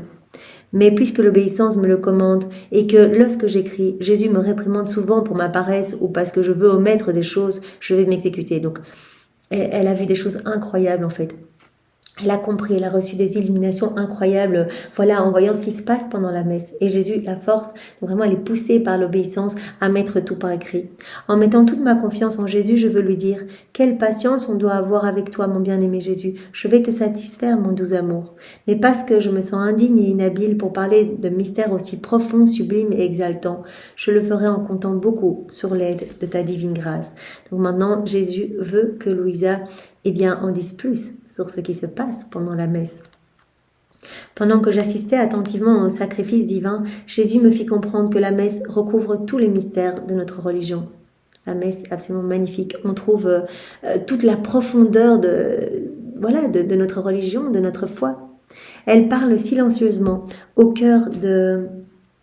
à notre cœur, elle parle silencieusement au cœur de l'amour infini de Dieu. Elle nous parle aussi de notre rédemption en nous faisant nous souvenir des souffrances que Jésus supporta pour nous. La messe nous fait aussi comprendre que, non satisfait d'être mort une fois sur la croix pour nous, Jésus veut, dans son immense amour, se diffuser en nous et perpétuer son état de victime à travers la Sainte Eucharistie. Donc la messe nous parle de tellement de choses, elle nous dit tout en fait. Elle va nous parler de l'amour immense de Dieu pour nous, qui non seulement, Jésus qui est mort non seulement sur la croix, mais il n'est pas mort une fois pour toutes. Il accepte vraiment d'être une victime en fait dans chaque hostie consacrée. Il reste à l'état de victime dans l'Eucharistie. Donc cet amour immense pour nous se donne pour nous à chacune des messes. Et donc chacune des messes nous parle également de notre rédemption, de l'amour immense de notre Dieu pour nous. Voilà. La messe nous fait comprendre que non satisfait d'être mort une fois sur la croix pour nous, Jésus veut, dans son immense amour, se diffuser en nous et perpétuer son état de victime à travers la Sainte Eucharistie. Jésus me fit aussi comprendre que la messe et la Sainte Eucharistie sont un rappel perpétuel de sa mort et de sa résurrection. Cela nous donne le remède parfait pour notre vie mortelle, et cela nous dit que nos corps, qui seront désintégrés et réduits en cendres par la mort, ressusciteront par la vie éternelle au dernier jour. Donc cela vraiment nous parle aussi, la messe nous parle de la résurrection de nos corps. Voilà, nos corps qui vont être réduits à la poussière, qui vont ressusciter complètement. La résurrection de la chair, voilà, pour une vie immortelle et glorieuse. Pour les bons, ce sera pour la gloire, et pour les méchants, ce seront les tourments. Ceux qui n'ont pas vécu avec le Christ ne ressusciteront pas en lui, mais les bons, qui ont été intimes avec lui pendant leur vie, auront une résurrection similaire à la sienne. Donc vraiment, la messe nous parle de tout. En fait, c'est vraiment, on trouve toute la profondeur de notre religion, dans chacune des messes. En fait, quand on vit la messe, voilà, on va comprendre plus intensément l'amour de Dieu pour nous, que Jésus n'est pas mort une seule fois il y a 2000 ans, mais qu'il reste vraiment à l'état de victime dans chacune des hosties consacrées. Il se fait prisonnier d'amour pour nous. On va comprendre notre rédemption. Cela va nous parler de notre rédemption, voilà, de l'amour de Dieu pour nous.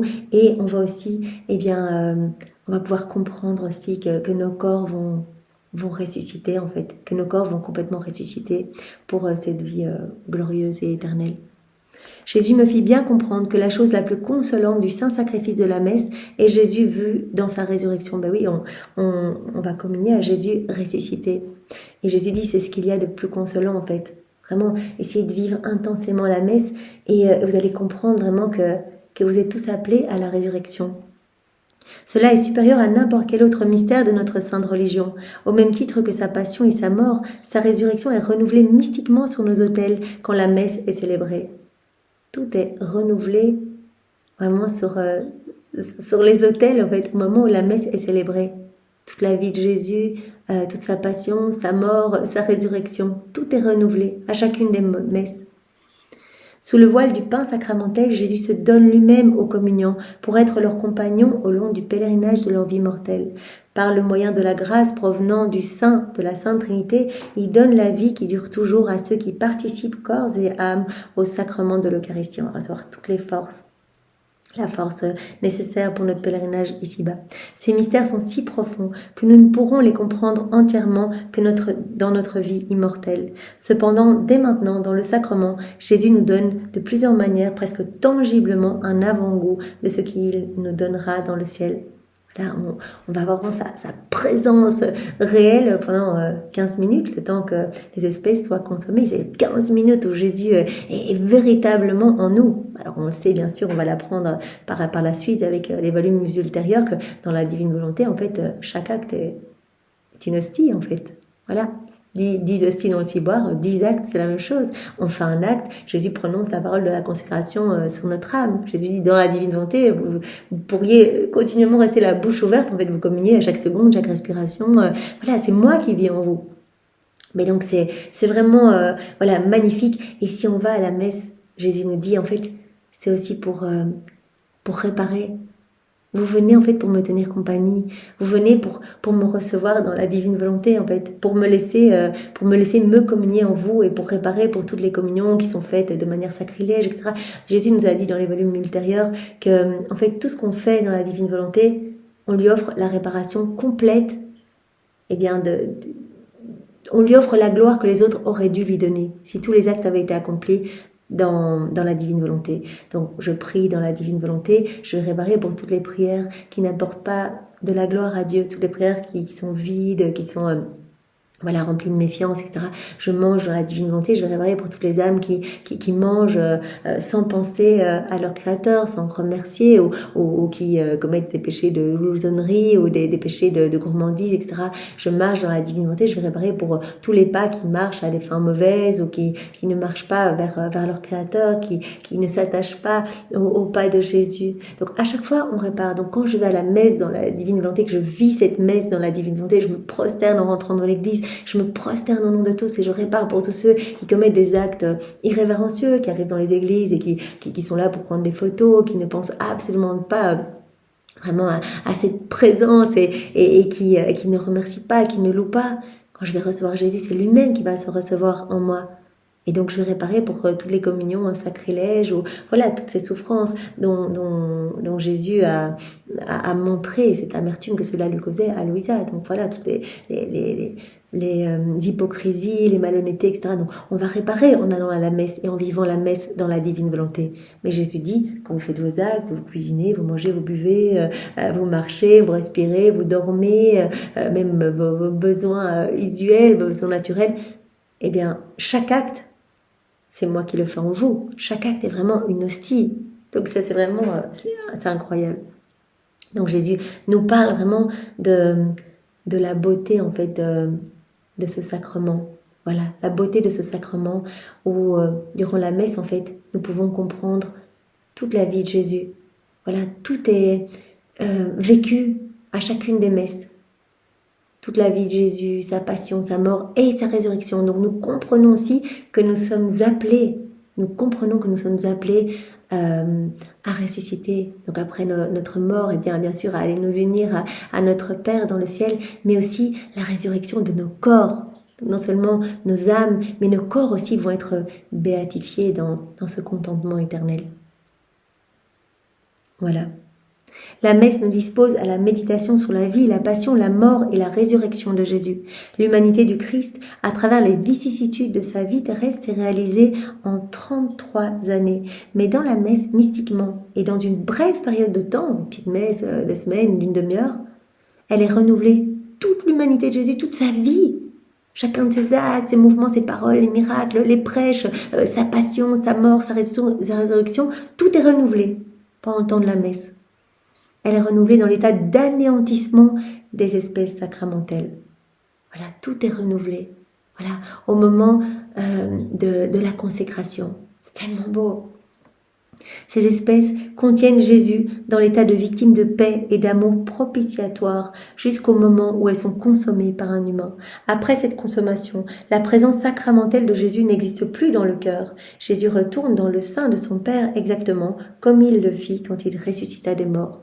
Donc Jésus va rester un quart d'heure dans notre cœur. Donc souvent, voilà, il nous en a parlé dans les volumes ultérieurs. Il nous a dit, mais quelle souffrance, en fait, je reste là un quart d'heure, j'attends que l'âme me parle, que l'âme m'aime, me donne de l'amour, etc. Et souvent, elle est en train de penser à son repas après, où elle récite des prières pleines de méfiance, etc. Et donc, je souffre, parce que moi, je voudrais donner, je suis les bras chargés de cadeaux. Chaque sacrement, je suis là à vouloir inonder l'âme de grâce, mais je ne peux le faire. Et donc, je suis contraint, et ça, c'est vraiment quelque chose de bouleversant que Jésus nous a révélé, je suis contraint de m'en aller quand les espèces sont consommées. Donc, après 15 minutes, je suis contraint de m'en aller en laissant uniquement la trace de mes larmes, en fait, dans ces cœurs qui n'ont pas accueilli mes grâces. Donc c'est pour cela que quand on reçoit Jésus, eh bien on est invité à le faire dans la divine volonté pour lui donner tout l'amour que les autres ne lui donnent pas.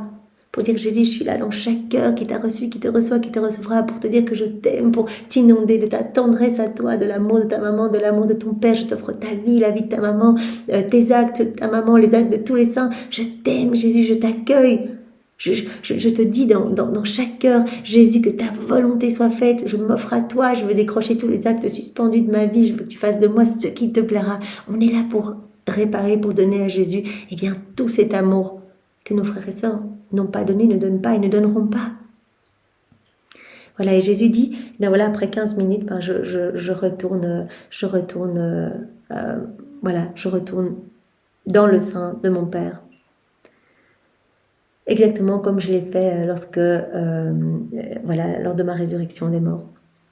Dans le sacrement de l'Eucharistie, Jésus nous rappelle que notre corps ressuscitera dans la gloire. Donc ça, Jésus nous dit, c'est vraiment une grande consolation pour vous. Ce rappel à chacune des messes que vous allez ressusciter, que votre corps va ressusciter. Donc c'est important vraiment de travailler pour les choses du ciel et de vous gorger de cette lumière que vous recevez à chaque fois que vous venez à la messe, etc., que vous vous laissez nourrir par ma lumière. Tout comme Jésus retourne dans le sein du Père quand cesse sa présence sacramentelle, ainsi passerons-nous à notre résidence éternelle dans le sein du Père quand nous cesserons d'exister à travers notre vie terrestre présente. À notre mort, eh bien, nous irons, notre âme ira rejoindre le Père. Voilà, comme Jésus qui, quand cesse la présence, quand cesse, la consommation des espèces, voilà, après 15 minutes, il retourne dans le sein de son Père. Voilà, notre corps, à l'instar de la présence sacramentelle de Jésus, après la consommation de l'hostie, semblera ne plus exister. Comme l'hostie, n'est plus là, on l'a digéré, etc. Eh bien, notre corps aussi, après notre mort, va se décomposer, donc se désintégrera, etc. Mais Jésus dit, voilà, vous devez vraiment garder cette consolation que vous allez vivre, cette résurrection des corps. Notre corps, à l'instar de la présence sacramentelle de Jésus après la communion de l'hostie, semblera ne plus exister, mais au jour de la résurrection universelle, par un très grand miracle de la toute-puissance divine, il reprendra vie, uni à notre âme, il jouira de la béatitude éternelle de Dieu. D'autres, au contraire, s'en iront loin de Dieu pour souffrir d'atroces et éternels tourments. Le sacrifice de la messe produit des effets merveilleux, limpides et lumineux. Pourquoi donc les chrétiens en profitent si peu? Qu'elle peut voir les effets, en fait, les effets de lumière, en fait, combien l'âme peut retirer des bienfaits à vivre la messe, en fait, cette sainte messe, et vraiment à recevoir Jésus, à l'accueillir, etc., mais de manière bien disposée. Comme c'est lumineux, combien cela produit des effets merveilleux, limpides sur l'âme qui est bien disposée. Pourquoi les chrétiens en profitent si peu? Pour l'âme qui aime Dieu, peut-il y avoir quelque chose de plus consolant et de plus bénéfique? Le sacrement nourrit l'âme pour qu'elle soit digne du ciel et il donne au corps le privilège d'être béatifié dans l'éternelle volonté de Dieu. On se gorge de lumière. En ce grand jour de la résurrection des corps, un grand événement surnaturel se déroulera, comparable à ce qui se passe au moment où, après que nous ayons contemplé le ciel étoilé et que le soleil apparaît, celui-ci absorbe la lumière des étoiles. Mais même si elles disparaissent du regard de l'observateur, les étoiles gardent leur lumière et restent à leur place. Donc, Louisa dit ici, au moment de la résurrection des corps, il se passera comme le phénomène quand le soleil se lève, eh bien on ne voit plus les étoiles. C'est comme si la lumière du soleil avait absorbé la lumière des étoiles, mais pourtant elles sont encore là et elles sont bien là. Voilà, le soleil apparaît et celui-ci absorbe la lumière des étoiles. Même si elles disparaissent du regard de l'observateur, elles gardent leur lumière, elles restent à leur place. Elles sont juste absorbées par la lumière du soleil. Et donc, c'est ce qui va se passer. La lumière, c'est Jésus qui représente tout au long des 36 volumes sa divine volonté qui est représentée par ce soleil divin. Eh bien, Jésus, le soleil de la justice divine, eh bien, nous absorbera en lui complètement. Nous absorbera et bien que nous resterons totalement distincts, mais nous serons absorbés en lui. Semblables à des étoiles, les âmes réunies pour le jugement universel dans la vallée de Josaphat seront capables de voir les autres âmes. La lumière acquise et communiquée par le très saint sacrifice et le sacrement d'amour sera visible dans chaque âme. Voilà, donc chaque fois qu'on s'unit à Jésus, notre âme se gorge de plus de lumière. Ça, on le sait, c'est cette vie d'amour qui va grandir en nous. On va recevoir de plus en plus de lumière. Donc vous imaginez, à chaque fois qu'on fait un acte dans la divine volonté, Jésus dit, en fait, c'est comme si vous me receviez, en fait. À chaque acte que vous faites, vous êtes complètement saint. Vous recevez tous les sacrements d'un coup, tous les effets des sacrements. Vous êtes parfait, en fait. Vous recevez tous les fruits des sacrements, etc. Donc vous imaginez, à chaque acte qu'on fait, on devient un peu plus lumière, beauté. On ressemble davantage à Jésus. On le laisse grandir en nous. C'est sa lumière qui rejaillit de notre humanité. Mais quand Jésus, le soleil de justice, se présentera, il absorbera en lui toutes les âmes saintes. Il leur permettra de toujours exister pour nager dans les immenses mers des attributs divins. Qu'adviendra-t-il des âmes privées de cette lumière divine? Si je voulais répondre à cette question, je pourrais écrire bien longtemps. Si le Seigneur le veut, je réserverai cette question pour une autre occasion. Je pourrais vraiment parler de la lumière que l'on reçoit chaque fois qu'on vient recevoir Jésus dans l'Eucharistie, combien cela transforme notre âme quand on est bien disposé. Et donc nous, on le sait, à travers la suite des écrits, on sait qu'à chaque fois qu'on va faire nos actes du quotidien, on va acquérir davantage de lumière également. Elle dit, je pourrais en parler tellement, mais je vais m'arrêter ici. Jésus me fit comprendre que les corps qui sont réunis à leur âme resplendissante de lumière seront éternellement unis à Dieu. Mais les âmes qui n'auront pas de lumière, parce qu'elles ne voulaient pas participer au saint sacrifice et au sacrement d'amour, seront jetées dans les profondeurs des ténèbres. Et cela me fait penser plus tard, dans un des volumes, Louisa a l'occasion de parler avec une âme dévote. Ça devait être une religieuse ou quelque chose comme ça, au purgatoire. Et en fait, celle-ci lui dit, mais en fait...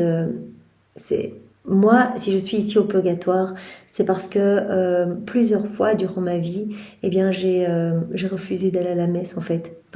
J'ai cherché des excuses pour ne pas y aller.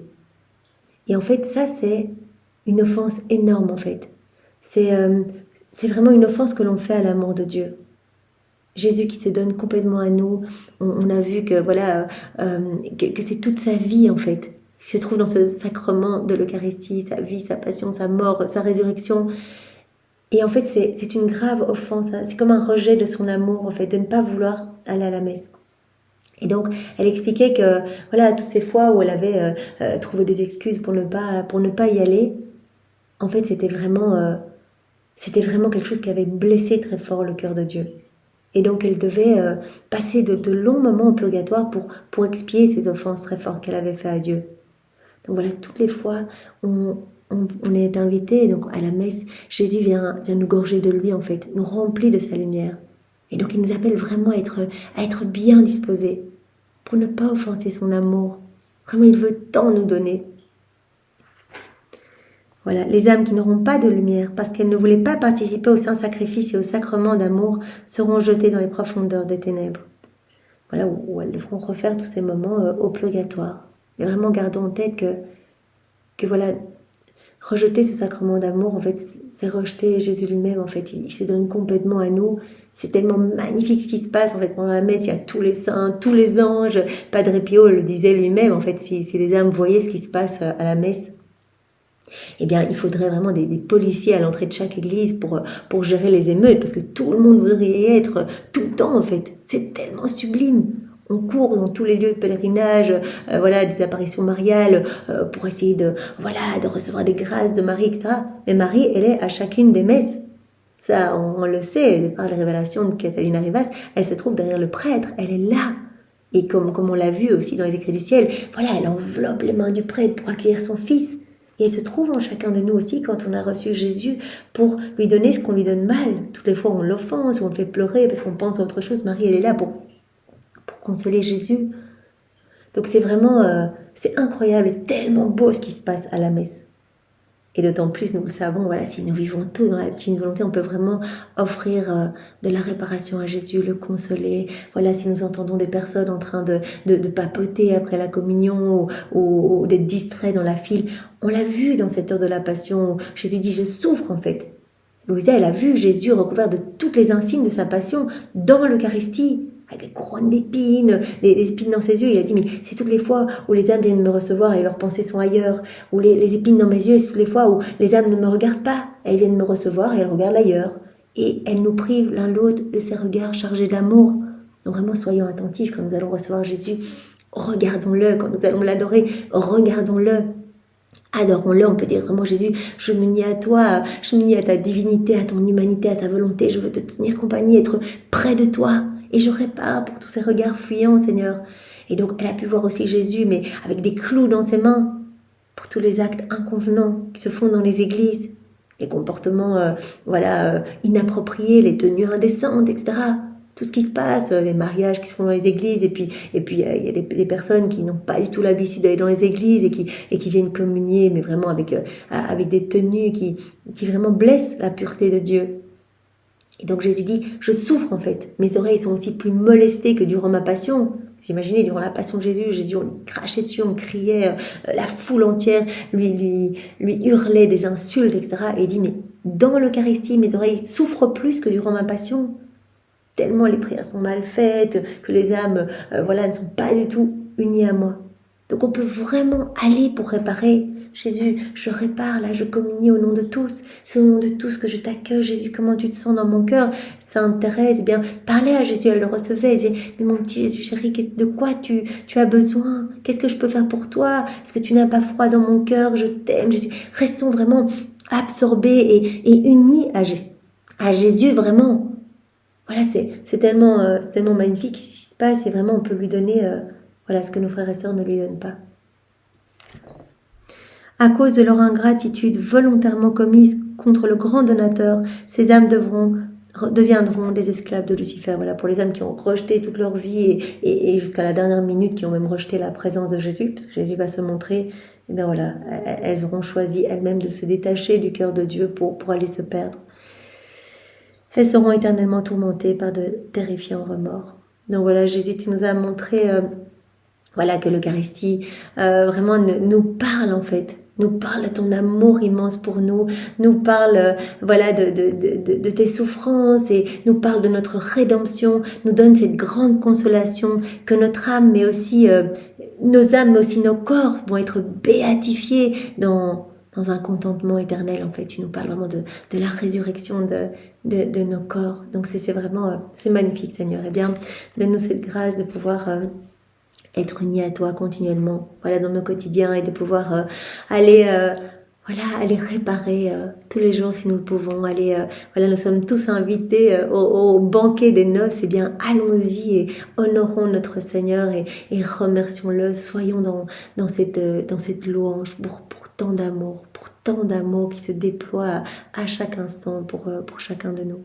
Merci Seigneur, et pour te remercier, eh bien nous t'offrons les baisers de ta maman, nous t'offrons sa tendresse, ses caresses, nous t'enveloppons dans son manteau céleste, nous t'offrons ton propre amour que tu as placé dans l'œuvre de la création, dans l'œuvre de la rédemption, dans tous les sacrements. Nous t'offrons l'amour de ton Père, l'amour du Saint-Esprit. Nous t'offrons tous les actes d'amour qui ont été accomplis dans une volonté humaine, mais que nous refaisons dans ta divine volonté, donc tous les chapelets, les rosaires, les mortifications, les jeûnes, etc. On récapitule tout pour tout te donner et te donner toute la gloire que ces actes t'auraient donné s'ils avaient été accomplis unis à toi, Seigneur, dans ton saint vouloir. Nous voulons également te donner, te réoffrir tous les actes eh bien, accompli dans ta divine volonté par Adam, dans son état d'innocence. Voilà, tous ces jeux d'amour, ces échanges d'amour, ces flux et reflux d'amour, ces danses d'amour que vraiment, que tu as vécu avec ton Père l'Esprit Saint, avec Adam. Vraiment, c'était une rivalité de tendresse qui vous réjouissait à chaque instant. Et bien, on vous réoffre tout ça. On vous réoffre également voilà, tous les actes accomplis par Louisa, par Maman Marie et par toutes les âmes à la suite de Louisa. Bien sûr, les actes accomplis par Louisa dans ta sainte volonté, Seigneur. Merci, Seigneur. Vraiment, sois béni éternellement. Nous t'aimons. Nous sommes complètement à toi. Garde-nous vraiment enchaînés à ton divin cœur. Que rien ni personne ne puisse nous détacher de toi et que vraiment il n'y ait même pas un souffle d'écart entre nous. Nous ne voulons même pas une seule respiration si ce n'est toi qui la respire en nous. Seigneur, sois béni. Au nom du Père et du Fils et du Saint-Esprit. Amen. Passez une belle journée. Soyez tous bénis dans la divine volonté de Jésus. Au revoir.